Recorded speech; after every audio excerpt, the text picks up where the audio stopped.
Subscribe कीजिए PC study को और दबाइए इस बेल आइकन को हमारी लेटेस्ट एजुकेशनल वीडियोस सबसे पहले देखने के लिए। तो इस वीडियो में हम स्टार्ट करेंगे एक्सरसाइज 5.1। तो फर्स्ट क्वेश्चन में हमें दिया है, in which of the following situation does the list of numbers involve make an arithmetic progression and why. तो हमें यहाँ पर कुछ सिचुएशंस दी है और हमें बताना है कि इन सिचुएशन से जो नंबर्स की लिस्ट हमें मिलेंगी उससे कोई अरिथमेटिक प्रोग्रेशन बन रही है या नहीं, और अगर कोई अरिथमेटिक प्रोग्रेशन बन रही है तो क्यों बन रही है। तो फर्स्ट सिचुएशन है, the taxi fare after each kilometre when the fair is 15 rupees for the first kilometre and 8 rupees for each additional kilometre. तो यहाँ पर एक टैक्सी का फर्स्ट किलोमीटर का फेयर है 15 रुपीज़ और इसके बाद हर एक किलोमीटर के लिए 8 रुपीज़, मतलब ये AP 15 से स्टार्ट हो रही है। तो A मीन्स फर्स्ट टर्म हो जाएगा 15 और उसके बाद हर किलोमीटर के लिए 8 रुपीज़ लगेंगे। तो फर्स्ट किलोमीटर के लिए टैक्सी का फेयर था 15 रुपीज़, सेकेंड किलोमीटर में 8 रुपीज़ एक्स्ट्रा लगेंगे। तो सेकेंड किलोमीटर के लिए टैक्सी का फेयर हो जाएगा 15 + 8 = 23 रुपीज़। थर्ड किलोमीटर के लिए टैक्सी का फेयर हो जाएगा 23 + 8 = 31 रुपीज़। आप चाहे तो यहाँ पर A + 2D भी लिख सकते हैं, आपका आंसर सेम ही आएगा। जैसे यहाँ पर 15 + 2 × 8 ये आ जाएगा 15 + 16 और 15 + 16 भी हो जाएगा 31। और ऐसे ही टैक्सी का फोर्थ किलोमीटर के लिए फेयर हो जाएगा 31 + 8, 31 + 8 हो जाएगा 39 रुपीज़। तो हमारी नंबर्स की लिस्ट हो जाएंगी 15, 23, 31, 39 और ये ऐसे ही आगे बढ़ते जाएंगे।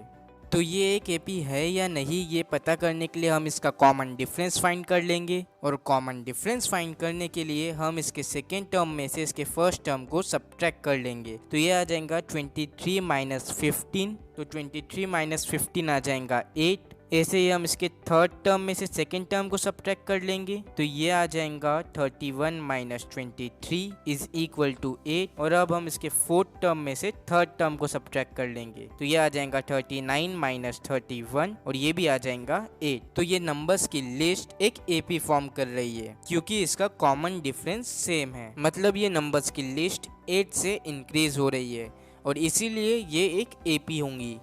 अब हम सेकेंड सिचुएशन देखते हैं। तो सेकेंड सिचुएशन है, the amount of air present in a cylinder when a vacuum pump removes 1/4 of the air remaining in the cylinder at a time. तो यहाँ पर एक एयर का सिलेंडर है और एक पंप एक बार में इस सिलेंडर की 1/4 एयर रिमूव कर रहा है।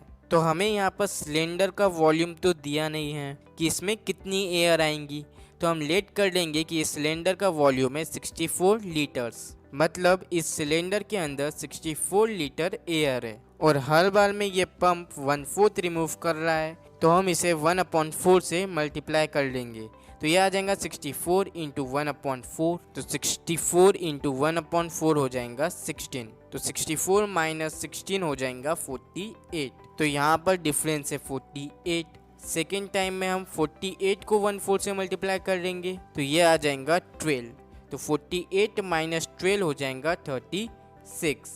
और ऐसे ही थर्ड टाइम में हम 36 को 1/4 से मल्टीप्लाई कर लेंगे तो ये आ जाएगा 9, तो 36 - 9 आ जाएगा 27। तो यहाँ पर फर्स्ट टर्म आ गया है 48, सेकेंड टर्म आ गया है 36 और थर्ड टर्म आ गया है 27। तो हम यहाँ पर कॉमन डिफरेंस फाइंड कर लेंगे। तो कॉमन डिफरेंस होता है second term minus first term. तो यहाँ पर 48 - 64 हो जाएगा -16 और 36 - 48 हो जाएगा -12। तो जैसा कि यहाँ पर आप देख सकते हैं इसका कॉमन डिफरेंस सेम नहीं आ रहा है, फर्स्ट में ये -16 आ रहा है और सेकेंड में -12, तो इसका डिफरेंस सेम नहीं है और इसीलिए ये एक AP नहीं होंगी। तो अब देखते हैं थर्ड सिचुएशन। थर्ड सिचुएशन में दिया है, the cost of digging a well after every metre of digging when it costs ₹150 for the first meter and rises by 50 rupees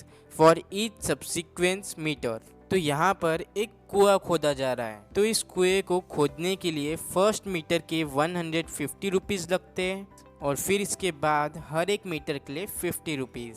तो यहाँ पर ए हो जाएगा 150 और डी हो जाएगा 50। तो हम लिख सकते हैं हमारे नंबर्स की लिस्ट या फिर एपी हो जाएंगी 150, 200, 250 और 300, और ये ऐसे ही आगे बढ़ते जाएंगी। तो अब हम इसका कॉमन डिफरेंस मतलब डी चेक कर लेते हैं कि ये सेम आ रहा है या नहीं। तो डी होता है A2 minus A1 means second term minus first term. तो ये आ जाएगा 200 minus 150 is equal to 50। Next ये आ जाएगा d is equal to 250 minus 200, तो ये भी आ जाएगा 50। और हम इसे एक बार और चेक कर लेंगे, तो ये आ जाएगा 300 माइनस 250, तो ये भी आ जाएगा 50। तो जैसा कि आप देख सकते हैं यहाँ पर डिफरेंस सेम आ रहा है, तो ये नंबर्स की लिस्ट एक एपी फॉर्म कर रही है क्योंकि यहाँ पर डिफरेंस सेम है। तो अब हम इसकी लास्ट सिचुएशन देखते हैं। तो इसमें हमें दिया गया है the amount of money in the account every year when 10,000 rupees is deposit at compound interest at 8% per annum। तो यहाँ पर स्टार्टिंग अमाउंट है 10,000 और क्योंकि 8% का इंटरेस्ट मिल रहा है तो एक साल के बाद ये हो जाएगा 10,000 प्लस 8%। तो हम इसका 8% फाइंड कर लेंगे, तो ये आ जाएगा 10,000 इंटू 8 अपॉन 100, तो ये आ जाएगा 800। तो 10,000 प्लस 800 हो जाएगा 10,800। तो एक साल बाद ये 10,000 का अमाउंट हो जाएगा 10,800। अब हम देखेंगे अमाउंट आफ्टर 2 इयर्स, 2 साल के बाद ये अमाउंट कितना होगा। और हाँ, यहाँ पर हमें स्टार्टिंग अमाउंट मीन्स 10,000 नहीं लेना है क्योंकि अब इंटरेस्ट 10,800 पे मिलेगा। तो ये आ जाएगा 10,800 इंटू 8 अपॉन 100, ये आ जाएगा 11,664 रुपीज़। तो यहाँ से हमें नंबर्स की लिस्ट मिल रही है 10,000, 10,800 और फिर 11,664। तो अब हम यहाँ पर D means common difference find कर लेते हैं। तो D इज इक्वल टू हो जाएगा 10,800 minus 10,000 second term minus first term, तो ये हो जाएगा 800। और फिर हम कर लेंगे third term minus second term means 11,664 minus 10,800, तो ये आ जाएगा 864। तो जैसा कि आप देख सकते हैं यहाँ पर कॉमन डिफरेंस सेम नहीं आ रहा है, तो ये नंबर्स की लिस्ट एक एपी फॉर्म नहीं करेंगी। तो ये था फर्स्ट क्वेश्चन। तो अब हम इस वीडियो में सेकेंड क्वेश्चन भी सॉल्व कर ही लेते हैं। तो सेकेंड क्वेश्चन है right first 4 terms of the AP when the first term a and the common difference d are given as follow. तो इस क्वेश्चन में हमें फर्स्ट टर्म और कॉमन डिफरेंस मतलब डी दिया गया है और हमें फर्स्ट टर्म और कॉमन डिफरेंस को यूज करके इस एपी के फर्स्ट 4 टर्म्स को फाइंड करना है। तो फर्स्ट टर्म हमें गिवन है, तो a इज इक्वल टू हो जाएगा 10 क्योंकि फर्स्ट टर्म है 10। a2 इज इक्वल टू हो जाएगा a प्लस डी, तो ये आ जाएगा 10 प्लस 10 इज इक्वल टू 20। और ऐसे ही a3 आ जाएगा 10 plus 2 into 10 means a plus 2d, तो ये आ जाएगा 10 प्लस 2 इंटू 10 हो जाएगा 20, तो 10 प्लस 20 हो जाएगा 30। और ऐसे ही a4 हो जाएगा a plus 3d means 10 plus 3 into 10, तो ये आ जाएगा 10 प्लस 30 इज इक्वल टू 40। तो यहाँ से हमें एपी मिल जाएंगी 10, 20, 30, 40 और ये ऐसे ही आगे बढ़ते जाएंगी। तो यहाँ पर हमने फर्स्ट 4 टर्म फाइंड कर दिए। फर्स्ट टर्म हो जाएगा 10, सेकेंड टर्म हो जाएगा 20, थर्ड टर्म 30 और फोर्थ टर्म हो जाएगा 40। तो अब हम इसका सेकेंड प्रॉब्लम सॉल्व करते हैं। तो सेकेंड प्रॉब्लम में first term means a given है -2 और कॉमन डिफरेंस मतलब d गिवन है 0। तो फर्स्ट टर्म तो हमें गिवन है, तो a इज इक्वल टू आ जाएगा -2, a2 इज इक्वल टू हो जाएगा a प्लस डी, तो यहाँ पर आ जाएगा -2 प्लस 0, तो -2 प्लस 0 हो जाएगा 0। थर्ड टर्म a3 हो जाएगा -2 प्लस 2 इंटू डी, डी है 0, तो -2 प्लस 2 इंटू 0, 0 को हम किसी भी नंबर से मल्टीप्लाई करें तो वो 0 ही आ जाएगा, तो ये भी आ जाएगा -2। ऐसे ही थर्ड टर्म आ जाएगा -2 प्लस 2 इंटू 0, तो ये भी आ जाएगा -2। और फोर्थ टर्म हो जाएगा -2 प्लस 3 इंटू 0, तो ये भी आ जाएगा -2, क्योंकि 0 को अगर हम किसी भी नंबर से मल्टीप्लाई करेंगे तो वो 0 ही आ जाएगा। तो इससे हमें ये पता चलता है कि अगर किसी एपी का कॉमन डिफरेंस मतलब d अगर 0 है तो उस AP में एक ही टर्म बार बार रिपीट हो रहा होगा। ऐसे ही हम थर्ड प्रॉब्लम सॉल्व कर लेंगे। थर्ड प्रॉब्लम में A है 4 और D मीन्स कॉमन डिफरेंस है -3। तो A इज इक्वल टू हो जाएगा 4, A2 इज इक्वल टू हो जाएगा 4 प्लस -3। तो 4 में से अगर हम 3 को सब्ट्रैक्ट करेंगे, माइनस करेंगे तो वो आ जाएगा 1। A3 इज इक्वल टू हो जाएगा 1 माइनस 3। मैं यहाँ पर डायरेक्ट 1 में से 3 को सब्ट्रैक्ट कर रहा हूँ। आप चाहे तो यहाँ पर A प्लस 2D लिख कर भी सॉल्व कर सकते हैं। तो ये आ जाएगा -2 और A4 इज इक्वल टू आ जाएगा -2 प्लस -3। तो यहाँ पर दोनों ही टर्म माइनस हैं तो यहाँ पर साइन माइनस का आ जाएगा और ये माइनस माइनस हो जाएगा प्लस, तो 2 + 3 आ जाएगा 5।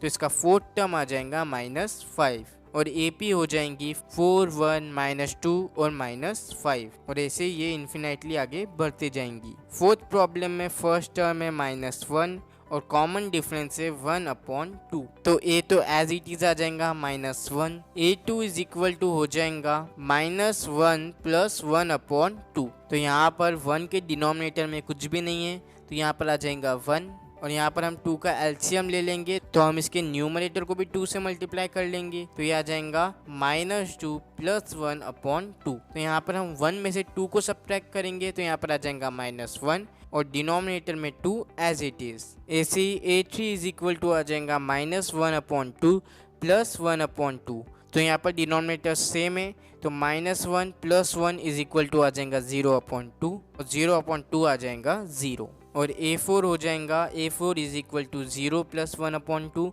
तो 0 प्लस 1/2 हो जाएगा 1/2। तो AP हो जाएंगी -1 -1/2 0 1/2 और ये ऐसे ही आगे बढ़ते जाएंगी। तो अब हम इसका लास्ट प्रॉब्लम सॉल्व करते हैं।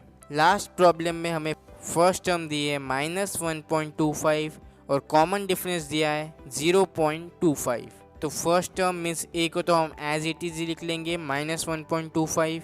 A2 हो जाएगा A2 is equal to -1.25 plus -0.25।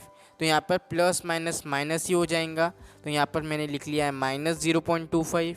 तो यहाँ पर माइनस माइनस प्लस हो जाएगा और यहाँ पर आ जाएगा -1.5। यहाँ पर आपको समझ में आ जाए इसलिए मैंने कैलकुलेशन भी करके दिखा दी है। ऐसे ही A3 इज इक्वल टू आ जाएगा -1.50 माइनस 0.25 इज इक्वल टू ये आ जाएगा -1.75। यहाँ पर माइनस प्लस माइनस ही हो जाएगा इसलिए मैंने यहाँ पर प्लस का साइन नहीं लिखा है। और A4 इज इक्वल टू आ जाएगा -1.75 माइनस 0.25 तो ये आ जाएगा -2। तो हमने यहाँ पर इसके भी फोर्थ टर्म फाइंड कर लिए हैं। तो हमने यहाँ पर क्वेश्चन नंबर 2 के भी सारे प्रॉब्लम्स को सॉल्व कर लिया है। तो इस वीडियो में इतना ही। इसके आगे के क्वेश्चंस हम हमारे नेक्स्ट वीडियो में कंटिन्यू करेंगे। ऐसी वीडियोस देखने के लिए भी हमारे चैनल को सब्सक्राइब कीजिए और अगर आपको ये वीडियो अच्छी लगी हो तो इन्हें अपने फ्रेंड्स के साथ शेयर ज़रूर कीजिएगा।